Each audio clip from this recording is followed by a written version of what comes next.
सुप्रभात बच्चों, आज हम लोग पढ़ेंगे हिंदी पाठ्य पुस्तक बसंत भाग 2 से पाठ 16 भोर और बरखा कविता। इस कविता की कवित्री है मीराबाई। मीराबाई की इन 2 पदों में ही श्री कृष्ण के प्रति भक्ति दिखाई गई है। पहले पद में मीरा ने बालक श्री कृष्ण के भोर में उठने की वर्णन किया है और दूसरे पद में सावन ऋतु में आसमान में चमकती बिजली और बरसात का वर्णन किया है। पहला पद है, जागो बंसीवाड़े ललना जागो मेरे प्यारे, रजनी बीती भोर भये है घर घर खुले है किवाड़े, गोपी दही मथत सुनियत है कंगना के खन झनकारे, उठो लाल जी भोर भये है सुरनर ठाढ़े द्वारे, ग्वाल बाल सब करत कुलाहल जय जय शब्द उचारे, माखन रोटी हाथ में लिन्ही गौवन के रखवाले, मीरा के प्रभु गिरधर नागर शरण आया को तारे। पहले इस काव्य पंक्ति में आए कठिन शब्दों का अर्थ जानते हैं, फिर हम इसका भावार्थ भी जानेंगे। ललना का अर्थ होता है बेटा, रजनी माने रात, भोर माने सुबह, भयो है, हो गई है, किवाड़े माने किवाड़, मथत माने मथ रही है, सुनियत है सुनाई दे रहे हैं, झनकारे माने झंकार, लाल जी माने बेटा जी, ठाढ़े माने खड़ा है, ग्वाल माने गाय चरने वाले, कुलाहल माने शोर आवाज, शब्द माने शब्द, उचारे बोलना, गौवन गायो, शरण माने शरण, आयो को आने वाले को, ताड़े माने उद्धार करना।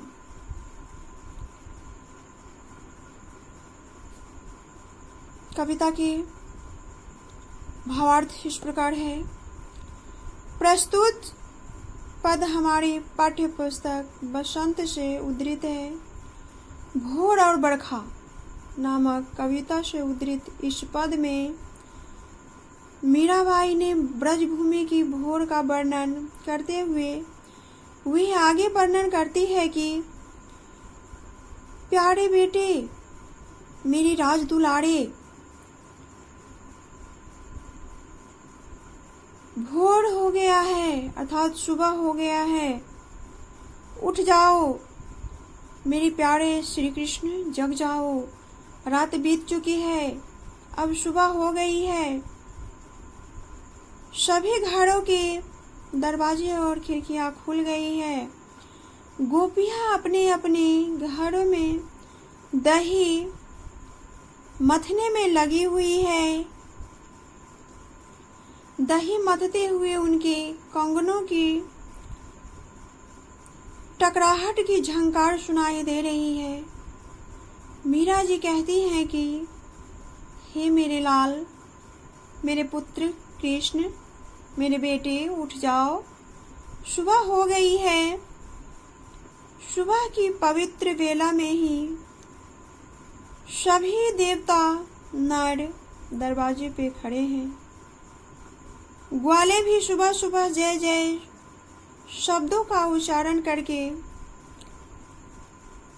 शोर मचाने लगे हैं। सभी ग्वाल बाल मक्खन रोटी अपने हाथ में लेकर वे अपनी अपनी गायों को चराने और उसकी रखवाली के लिए जंगल की ओर चल दिए हैं।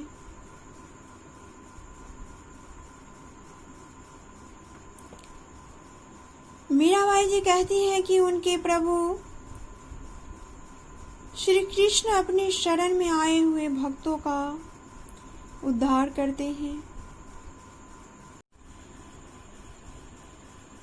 मीराबाई का दूसरा पद है, बरसे बदरिया सावन की मन भावन की, सावन में उमंग्यो मेरो मनमा, भनक उठी हरियावन की, उमड़ घुमड़ चहु दिशि से आया, दामिनी दम के झर लावन की, नन्ही नन्ही बुंदन मोहा, बरसे शीतल पावन सुहावन की, मीरा के प्रभु गिरधर नागर, आनंद मंगल गावन की। बच्चों, पहले हम इस पद में आए कठिन शब्दों का अर्थ जानेंगे, फिर इस पद के भावार्थ जानेंगे। बदरिया माने होता है बादल, सावन माने श्रावण की माह, मन भावन मन को भाने वाला, अच्छे लगने वाला, उमंग्यो माने होता है उमंग भरना, मेरो माने मेरा, भनक का अर्थ होता है लोगों के द्वारा सुनी गई बात, आवने की आने की, चहुदिशी चारों दिशाएं, से आया से आए हैं, दामिनी का अर्थ है आकाशीय बिजली, दमके माने चमकना, झड़ माने लगातार बरसना, बारिश की झड़ी, लबके की लाने की, शीतल माने ठंडी, सुहावन की सुहाती है, आनंद मंगल शुभ गीत गावन की गाने की। ये था इस पद में आए कठिन शब्दों का अर्थ। आइए इस पद के भावार्थ जान। प्रस्तुत पद हमारे पाठ्य पुस्तक बसंत से लिया गया है। इस पद में प्रभु श्री कृष्ण की भक्ति में मीरा भाव विभोर हो गई है और सावन की माह में अपने प्रभु श्री कृष्ण की आने की खबर सुनकर मंगल गीत गाने का वर्णन करते हुए वे आगे कहती हैं कि सावन ऋतु आ गई है, बादल बरसने लगे हैं। सावन की ऋतु में वर्षा मन को बहुत भाती है। सावन में बरसते बादलों को देखकर उनके मन में उमंग जग गई है। मीरा को भी श्री कृष्ण के आने की खबर मिल चुकी है।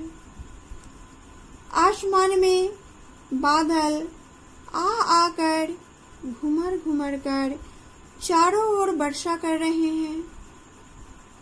आसमान में रह रह कर बिजली चमक रही है। बरसात की नन्ही नन्ही बूंदें बरस रही है। चारों ओर ठंडी शीतल सुहावनी हवा चल रही है। मीराबाई सावन की ऋतु में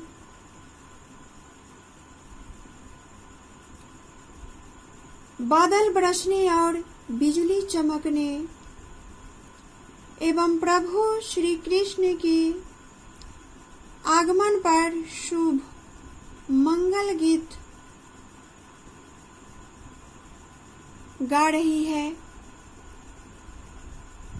वह श्री कृष्ण की भक्ति में इतनी भाव विभोर हो गई है कि उनकी आने की संदेश सुनकर वह मंगल गीत उच्चारण करती है और कहती है,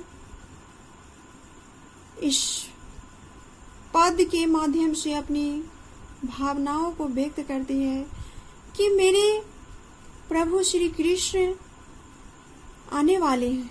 उनके आने की शुभ संकेत दिखाई दे रहा है मुझे। बच्चों, मैं आशा करती हूँ भोर और बरखा कविता के ये दोनों पद आप सभी को समझ में आया होगा। धन्यवाद।